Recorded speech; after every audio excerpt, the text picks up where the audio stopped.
اللهم محمد في جميع أفعاله ومحمد اللهم صل عليه مع صحبه وآله.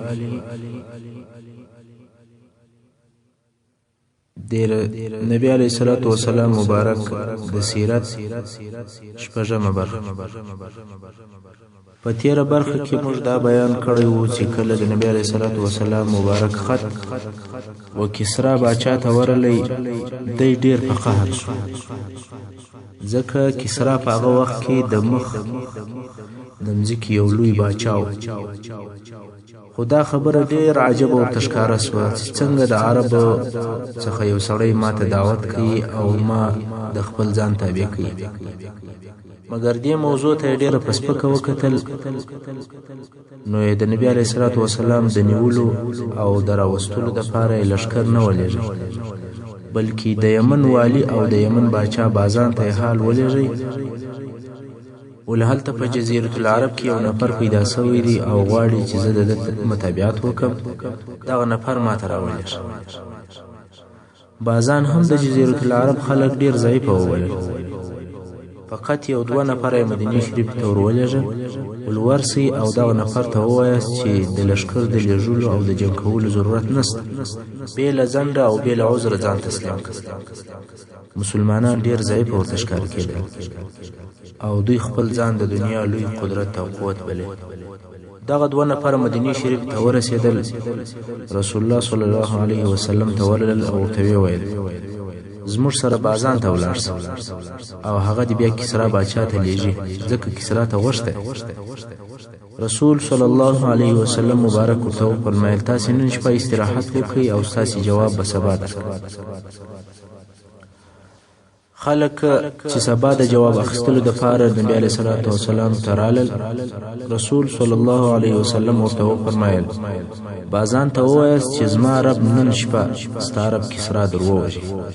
دا کسرا دوی د خدای په نظر باندې ورته کتل. کسرا یې دا دومره قدر کوي او د کسرا یې دونې عزت کوي لکه خدای، بلکې خدای هم بلی.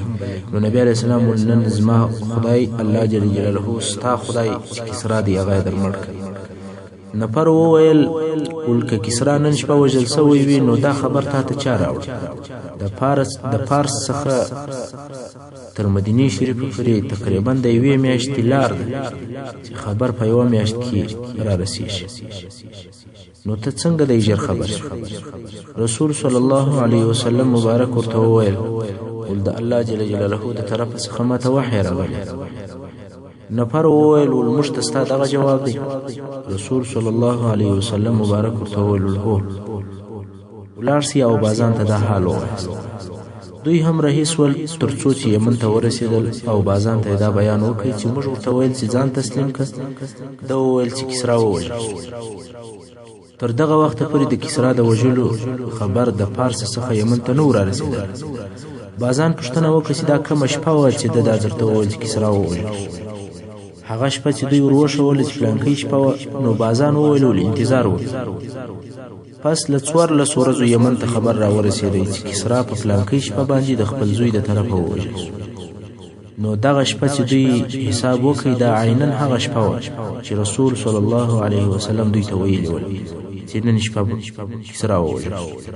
نو بازان وویل چې قسم په الله دغه معلومات بې له نبي څخه بل چاته نه کېږي. بازان ایمان راوړی او مسلمان شو. نور پارسیان چې په یمن کې موجود ول هغه ټول د بازان د مسلمانېدو په سبب د بازان سره مسلمان شو. او بازان وویل تر دې وروسته موږ د مدینې شریفې د حکم تابع یو نه د پارس. نو تر دغه وروسته یمن او د هغه حکومت د رسول صلی الله علیه وسلم او د مسلمانانو د حکم تابع و. د بازان الپارسی رضی الله تعالی عنه په مسلمانېدو سره اسلام یمن ته داخل شو او رسول صلی الله علیه وسلم هم دغه بازان د وفات تر وخته پورې پر یمن حاکم پرېښود. کله چې بازان وفات شو بیا د زوی شهر د یمن باچا شو او رسول صلی الله علیه وسلم هم پر د حکومت باندې دغه شهر پرېښود، تر څو چې اسود عنسی په نامه باندې یو سړی په یمن کې پیدا شو او د نبوت دعوه یې وکول. بیا د بازان زوی شهر ووژی او د یمن حکومت یې ونیوی. دغه واقعه د رسول صلی الله علیه وسلم د حیات او د ژوند په اخر وختو کې پیښه شوه چې وروسته به په تفصیل سره درته بیان او د رسول صلی الله علیه وسلم عادت دا و چې کم باچهان چې په اسلام مشرف کېدل هغه پر خپل حکومت پرې شول. نو دا هغه معلومات وو چې یمن څنګه د فارس په حکم کې داخل شو او بیا څنګه د فارس د حکم څخه ووت او په اسلام کې داخل شو. اوس به یو بل قصه درته بیان سي چې دا قصه هم د سرور کائنات محمد رسول الله صلی الله علیه وسلم د ژوند پورې تعلق لري. او دا قصه د قصي ابن کلاب قصه ده چې دا قصي ابن کلاب د رسول صلی الله علیه وسلم څلورم نیکه د مکه مکرمه څخه د خزاعه د قبیله ایستل. تاسو ته به هغه د مخه بیان اوسو او هغه به مو یاد وي چې د جرهم قبیله څنګه د یمن څخه مکه مکرمه ته راغله او اسماعیل علیه السلام چې د ابراهیم علیه السلام زوی د دې قبیله څخه شزه وغوښتله او اوس دغه موجود عرب مستعرب د اسماعیل علیه السلام او د جرهم لمسیان دي او د مکه مکرمه امریت او اداره د دوی په لاس کې. او بیا د خزاعه قبیله د جرهم پر قبیله او د اسماعیل علیه السلام پر مسیانو حمله وکوله چې په جنگ او په زور د مکه مکرمه حکم دین واخیست. که څه هم د اسماعیل علیه السلام المسیان دالت په مکه مکرمه کې اوسېدل خو قدرت او د شی اختیار نه درلودي بلکې حکم او امریت ټول د خزاعه د قبیله. او دا بیان مهم درته وکي چې د خزاعه د قبیله مشر عامر ابن لحی څنګه د دوی دین ته تغیر ورکړ او شرک په داخل کړ. دغه د خزاعه قبیله تقریبا 1500 کال پر مکه مکرمه حاکمیت درلودي خو په دغه موده کې د اسماعیل علیه السلام د اولادې بیا هم زړه غوښتي چې خپل قدرت خپل لاس ته راوړي ځکه چې مکه مکرمه اصلا د دوی تر حکم لاندې و. مګر دا کار په وسه نو ځکه دوی جنگي قدرت نه درلودي ترڅو چې د اسماعیل علیه السلام په اولاد کې او په قریش کې د قصي ابن کلاب په نامه سره یو نفر پیدا شو. د اسماعیل علیه السلام په اولاده کې یو نفر دی پهر په نامه باندې چې دغه پهر لقب قریش او د ټولي اولادې ته قریش ویل کیږي. کله چې قریش ذکر سي نو مقصد یې دغه پهر اولاده او پهر د اسماعیل علیه السلام د نږدې لمسیانو څخه. نو ټول قریش دغه پهر اولاده دي او قصي ابن کلاب هم د پهر د اولادې څخه دی. دا قصي ابن کلاب ته الله جل جلاله ډیر مال او ډیر غنا ورکړو. خپل قوم کې ډیر مشر او سردار. بیا د حلیل د لور سره واده وکړ چې دغه حلیل په دغه وخت کې د خزاعه د قبیله او مکه مکرمه عمومي مشر او رئیس. دی واده نور هم د قصي ابن کلاب شرف ور زیات کړ ځکه یو خو د قصي ابن کلاب د اسماعیل علیه السلام د اولادې څخه او بل د شزه د خزاعه د قبیله او د مکه مکرمه د رئیس لور او په عین وخت کې ډیر غنی او مالدار هم خپل قوم کې مشر او د عزت خاوند. کله چې د قصي اولادونه زیات سول نسل ډیر شو نور هم عزت او دبدبه زیات شو. نو دا فکر ورسره پیدا شو چې د خپل پلرو ملک او حکم بیرته لاس ته راوړي. په دغه وخت کې د خسر چې حلیل نومېدی او د خزاعه د قبیله رئیس مړ شو. قصي ابن کلاب اعلان وکړ چې دی به د دې بعد د مکه مکرمه مشر او سردار. د دې کار د پاره د خپل ورونو د اکا زامنو او خپل قوم څخه مرسته وغوښتل. هغه هم مرسته وکړه او خلک د مرستې او کومک کولو لپاره راټول شو. اوس نو په مکه مکرمه کې د جنگ د لپاره دوه لشکره جوړ شول. یو د قریشو د قصي ابن کلاب لشکر دی او بل د خزاعه د قبیله لشکر. جنگ پر شرف او د مکه مکرمه پر حکم. کله چې جنگ شروع شو د دواړو طرفو سره ډیر کسان ووژل شول. خلکو چې دا قتل او وژنه ولیدل نو عادل او په خلکو ته د صلح د لپاره د دوی په منځ کې مداخله ورکړل شو چې باید چې زموږ په مابین کې پوهان کسان او شاعران وګرځي او زموږ دوه قومو په مابین کې او قبیلو په مابین کې د جنگ اور مړ کی. او دوی په خپل مابین کې سره وویل چې باید بې له جنګه د منصفانو په حکم باندې فیصله وکړو. بیا نو دواړو طرفونو د دریم یا د منصف په حکم باندې اتفاق وکړي او یو داسې سپین ږیری سړی د ځان دپاره منصف وټاکئ چې هغه ډېر هوښیار او د عربو د پوهانو څخه د دې سړي نوم چې د دوو قبیلو د دوو لښکرو په مابین کې جوړه کړي د هغه نوم یعمر ابن عوف. نو دواړو قبیلو پر دې باندې اتفاق وکړي چې د یعمر ابن عوف په فیصله باندې به موږ راضي یو او د هغه حکم ومنو. او دواړو طرفو ډېر شدید قسمونه هم یاد کړل چې دغه یعمر چې هره فیصله وکړي بې له کوم دلیله به منو، هېڅوک د ده پر حکم اعتراض نشي کولی. پر دغه اتفاق او قسمونه او شاهدان هم ودرول. اوس نو ټول خلک دغه یعمر ته راټول شول او د مدعیانو څخه هر یو غواړي چې خپل دلایل ووایي. اول قصي ابن کلاب وویل ول مکه مکرمه زما د پلرو ملک دی، اسماعیل علیه السلام زما نیکه دی او هغه اول سړی دی چې په مکه مکرمه کې اوسېدلی دی. زمزم هم الله جل جلاله د هغه دپاره پیدا کړی دی. کعبه شریفه هم هغه جوړه کړې ده. د خزاعه قبیلې دا ملک په زور لاندې کړی دی. او دا صحیح خبره ده چې خزاعه قبیلې 1500 کاله دلته حکم کړی دی، خو دوی د اولې ورځې د زوره څخه کار اخیستی دی او د بل حق یې خوړلی او دغه کعبه شریفه هم زما نیکه جوړه کړې ده چې ابراهیم علیه السلام. او بیا د قصي ابن کلاب وویل چې اوس نو د خزاعه خپل دلیل ووایي، مګر د خزاعه د قبیلې سره د یادولو وړ دلیل نه و، ځکه رښتیا هم دوی ټول شیان په زور او په غصب سره ونیول. اوس یعمر حکم او فیصله کوي، ټول خلک د حکم د اورېدلو په انتظار دي او چپه خوله. یعمر وویل چې د مکې مکرمې ټول شان د قصي ابن کلاب چې هغه شان دا و: رفاده، سقایه، سیدانه، حجابه او کسوه او ندوه دي. هر امر او د هرې واقعي فیصله به په قصي ابن کلاب پورې تعلق لري او خزاعه لره په مکه مکرمه کې هیڅ اختیار او تصرف نشته. په دې فیصله سره ټول شان د خزاعه د لاسه څخه ووتل او هر څه د قصي ابن کلاب په تصرف کې شول. د ټولو عربو ټول شرف د ده لاسته ورغلی. اوس نو قصي ابن کلاب بې له اختلافه د مکې مکرمې عمومي مشر شو او خزاعه هم د مکې مکرمې ټول تصرفات ده ته تسلیم کړ، ځکه وعده یې کړې وه او قسمونه یې یاد کړي. قصي ابن کلاب چې ډېر سخي سړی و، د حاجانو ټول مصرف یې د خپله ماله څخه کوی. د حاجانو دپاره یې اوبه او خواړه خاص ده برابرول. په دغه سخا سره د ده نور قدر هم زیات شو او د خلکو په زړو کې محبت زیات شو. قصي ابن کلاب کعبې شریف ته نږدې د قریشو د ټولنو او د مشورو دپاره یو ډېره لو خونه او یا سالون جوړ کړ چې نوم یې دارالندوه دی. نو دا دارالندوه یو تعمیر و چې په هغه کې د قوم اجتماعي مجلسونه او مشورې کېدې. دغه دارالندوه داسې ځای و چې د اهل مکې ټولې فیصلې په دغه ځای کې کېدې. د قریشو په منځ کې هیڅ عهد او اتفاق بې له دغه دارالندوې بل ځای نه کېده. حتی د نورو قبایلو سره هم هر قسم وعدې او فیصلې، قراردادونه او عهدونه په دغه دارالندوه کې کېدل. هیڅ مشوره د جنگ او د صلح فیصله بل ځای نه کېده بې له دغه ځای څخه.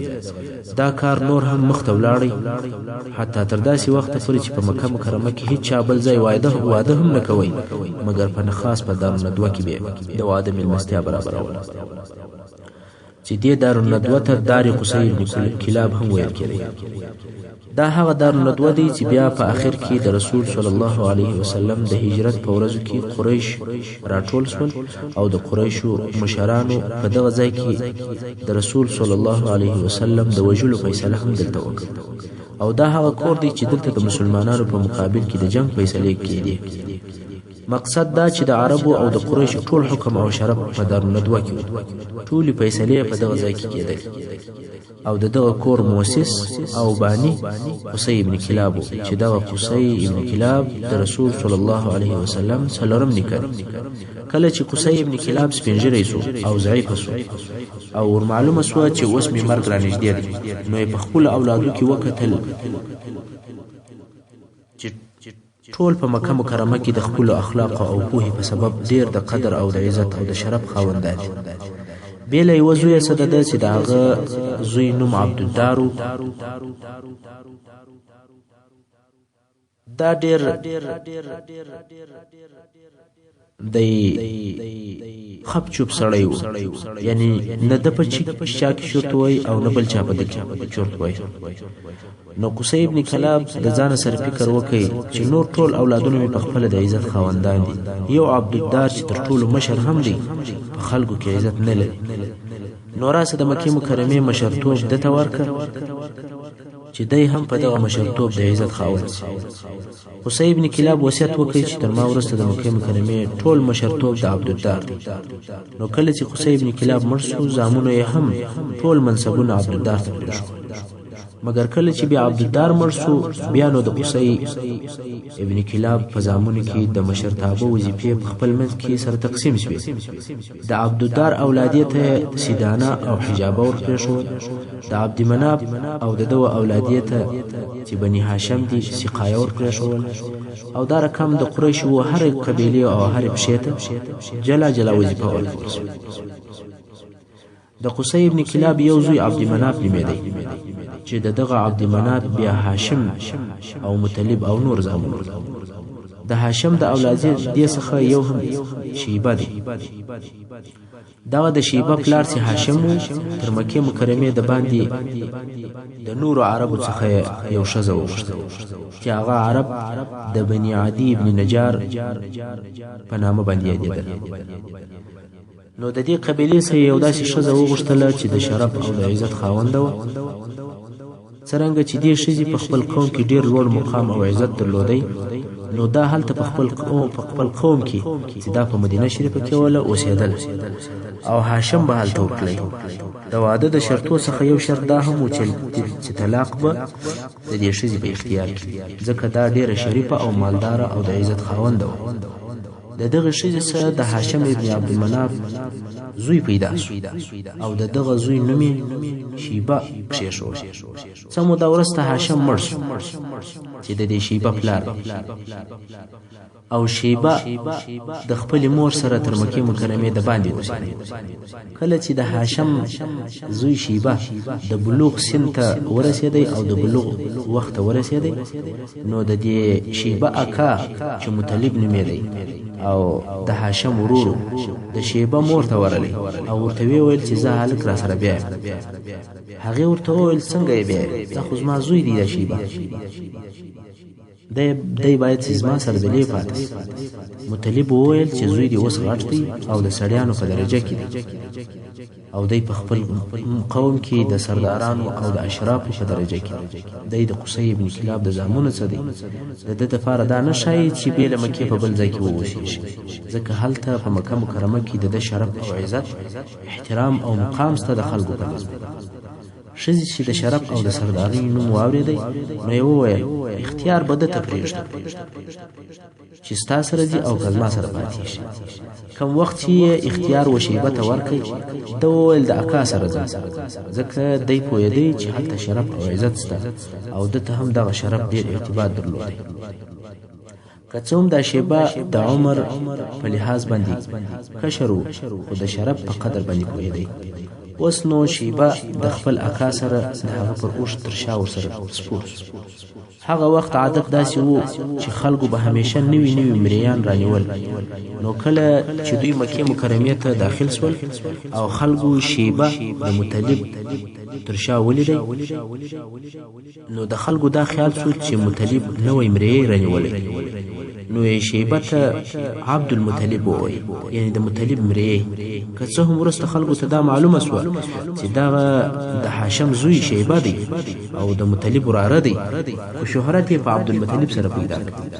دغه عبدالمطلب چې اصلي نوم یې شیبه دی او د هاشم زوی دی، او هاشم د عبدالمناف زوی دی، او عبدالمناف بیا د قصي ابن کلاب زوی دی. زموږ د نبی صلی الله علیه وسلم نیکه دی، یعنی د پلار یې دی. خیر عبدالمطلب ځوان شو او واده یې وکړ. د عبدالمطلب اول اولاد چې زوی و هغه حارث نومېدی، چې د ده تر ټولو اولادو مشر و. کله چې دغه حارث لوی شو او ځوان شو، په دغه وخت کې عبدالمطلب صاحب خوب ولیدی. البته عبدالمطلب نور اولادونه هم درلودل، خو هغه کوچنیان و. د عبدالمطلب خوب داسې و دی بیده او یو چا پر غږ کړ چې طیبه وکنه. ډول طیبه چیشته. هغه سړی چې ناره یې پر کړې وه هغه ولاړ. دی په تعجب کې سو چې دا څنګه خوب. دویمه شپه بیا بیده دی یو څوک ورته رالی او ورته وایي چې بره وکنه. دی ورته وایي بره چیشته. هغه ناره کوونکی بیا ولاړ. د عبدالمطلب صاحب په زړه کې ور وګرځېدل چې یو قصه سته ځکه داسې تکراري خوب بیا څه نه وي. درېیمه شپه بیا خوب ویني چې یو ناره کوونکی ورته رالی وایي مضمونه وکنه. د ورته المضمونه چیشته. هغه ناره کوونکی بیا ولاړ. اوس نو بالکل د ده یقین سو چې یو لوی او مهم کار سته چې د هغه په باره کې 3 ورځې او پرلپسې خوب وینو. دغسې مکرر خوب په عادي ژوند کې څوک نه ویني. د عبدالمطلب په واسطه دویم وارې د زمزم د څاه کیندل. څلورمه شپه بیا عبدالمطلب صاحب خوب ویني چې یو څوک ورته وایي زمزم وکنه. د ورته زمزم چیشته. دا وار هغه ناره کوونکی نه ولاړی او ورته ویې ویل ول هېڅ کله نه وچېږي او هېڅ کله نه بهیږي. حاجام به په اوبه کوي او دغه زمزم د وینو او د لرشن په مابینځ کې دی. پر هغه ځای دی چې سپین وزری کارګه هلته مشوکه ووي او د میږیانو د کلي سره دی. دا خبره د عبدالمطلب په زړه کې حفظ او یاد شو. عبدالمطلب پوه شو چې دته د زمزم د کیندلو وظیفه ورکول شوه. باید چې زمزم وکني. زمزم په اهل مکه کې مشهوره و اورېدلی و مګر ځای چاته نه ور معلوم چې چیر دی. او دا هم د دوی دپاره یو مشکله او ناممکنه وه چې د کعبې شریفې ټول اطراف د زمزم د پیدا کولو دپاره وکړي. مګر اوس عبدالمطلب ته د زمزم په کیندلو سره امر وشو. دغه اشارات او علامات هم ورته وویل شو. نو ځای هم تقریبا داسې سو لکه معلوم.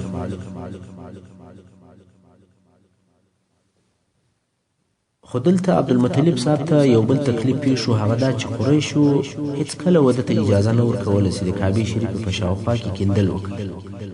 او دی هم بې له دغه یوه زویه څه چې ځوان دی بل مدافع او مرسته کوونکی نه لري.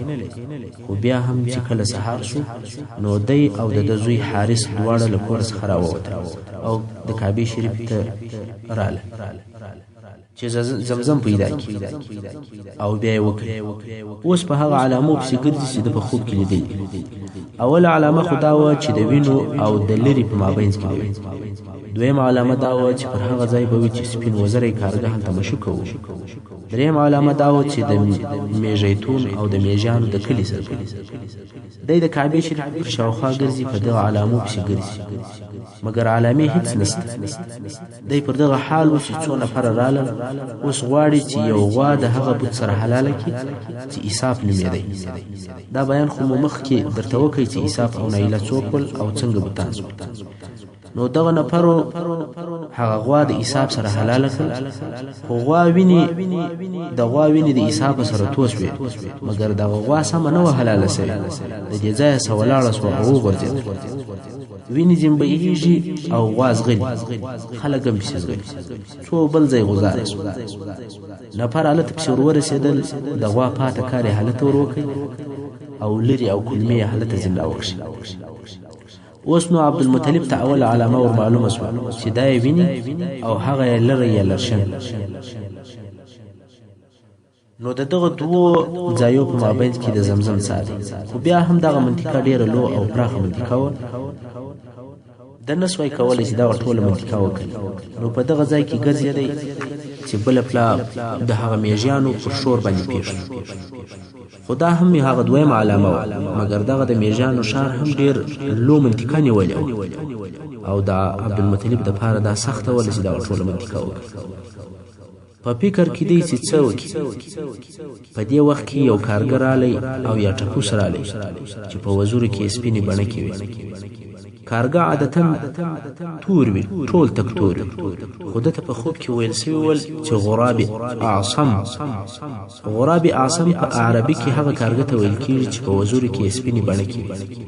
دغه کارګه نږدې وه هغه میږیتون ته مځکه په مشوکه ووهله. عبدالمطلب صاحب پوه شو چې دا هغه د مقصد ځای دی او د هغه ځای په کیندلو یې شروع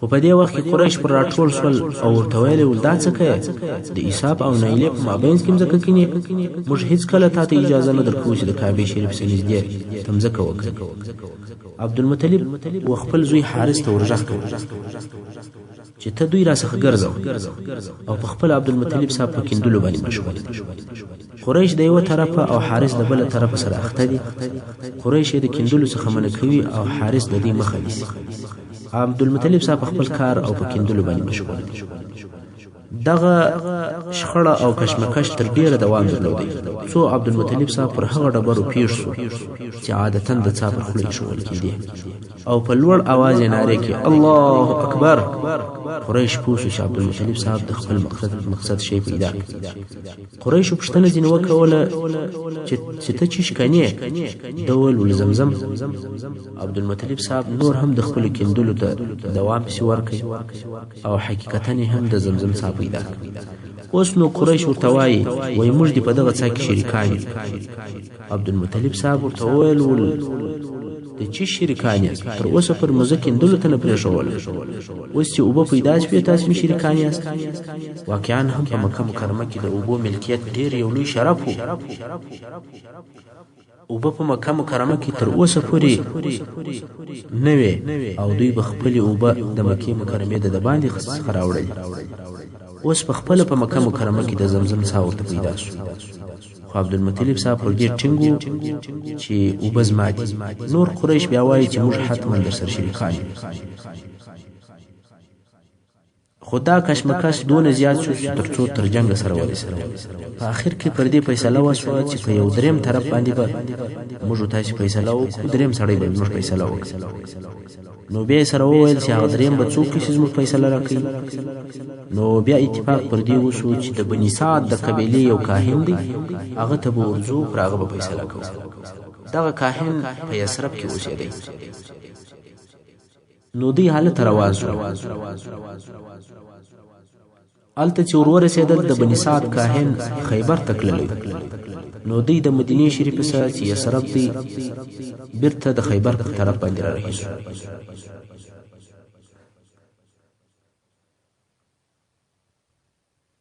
خیر دوی د کاهن د حکم او د فیصلې دپاره خیبر ته رهي دي خو په لاره کې ټوله ریګ او غرونه دي د عبدالمطلب او د ده د ملګرو اوبه خلاصې شوې د هغه نورو قریش سره هم لږ اوبه پاته وې خو د عبدالمطلب صاحب د ملګرو سره یو مخ اوبه ختمې شوې د ډېرې تندې څخه پر مرګ ځانونه وسپاره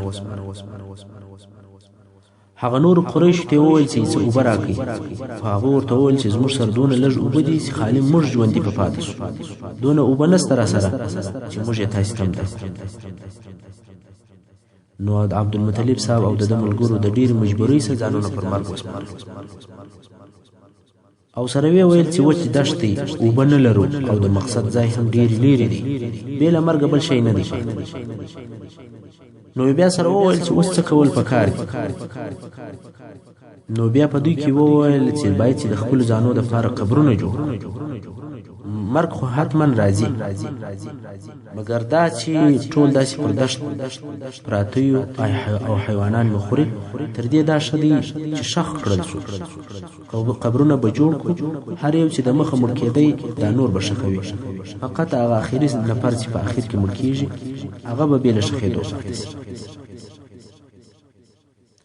نو دا نور ورته وویل دا ښه فکر نو یې د قبرو په کیندلو باندې شروع وکړو د قریشو بله ډله هم ورته ګوري چې دوی قبرونه کوي او د مرګ انتظار کوي خو بیا د عبدالمطلب صاحب زړه طاقت نه وکړي دا نه د صحیح چې موږ ناست یو او د مرګ انتظار کوو دا عجز دی او تسلیمېدل دي تر څو چې ژوندي یو نو باید په اوبو پسې وګرځېږو دوی بیا د اوبو د پیدا کېدلو دپاره ولاړ شو په دغه وخت کې د عبدالمطلب صاحب اوښ مځکه په پښه ووهله او د مځکې څخه اوبه راووتې.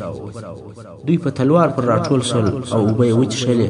کله چې د دوی ضرورت پوره سو نو هغه نورو قریش ته ورغږ کړل ول راسئ اوبه وڅښئ. هغه هم رالل او اوبه یې وڅښلې او خپل لوښي یې ډک کړل. دلته نو هغه نورو قریشو عبدالمطلب صاحب ته وویل چې څرنګه چې تا ته الله جل جلاله په دې وچ دشت کې اوبه درکړي نو زمزم هم ستا دی او الله تا ته درکړی. دوی پوه سو چې دا د الله له طرفه یو اشاره ده چې زمزم د عبدالمطلب دی. نو زمزم یې ده ته ورپرېښود او د کاهیم د طرفه څخه هم بیرته راوګرځېد.